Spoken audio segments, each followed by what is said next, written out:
En 2025, nous nous attendons à une modération sur les actions globales, après environ 40% de hausse cumulée sur les 2 dernières années. Théoriquement, cela devrait maintenir la volatilité sur ses niveaux les plus bas. Mais ce n'est pas notre scénario central et pour 2 raisons. D'une part, en 2025, la volatilité réalisée des actions américaines va commencer à être portée par les hausses de taux initiées par la Réserve fédérale en 2022. Cet effet retard, bien connu de la Fed elle-même, est empirique et approximatif, mais donne la tendance.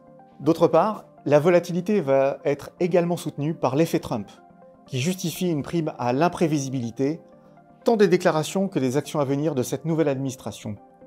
Toutefois, la hausse de la volatilité des indices depuis ses plus bas, notamment celle du S&P 500, devrait être modérée, principalement du fait du maintien d'une corrélation basse entre les titres au sein de la cote. Cela s'explique par des épisodes de polarisation de marché qui se succèdent au gré des thématiques à la mode, celle de l'IA en étant une bonne illustration.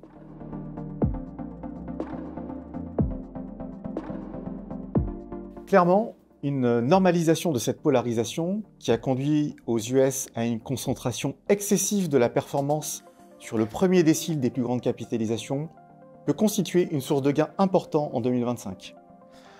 Parmi ces opportunités de valeur relative, les segments les moins volatiles de la cote pourraient bénéficier d'un rattrapage du fait de leur décote de valorisation relativement aux titres les plus risqués, qui restent sur des niveaux records. Néanmoins, une poursuite de ces excès, voire une accélération, n'est pas improbable. Dans ce cas, il s'agirait d'une entrée en bulle engendrant davantage de nervosité et de volatilité qu'escompté, comme à la fin des années 90.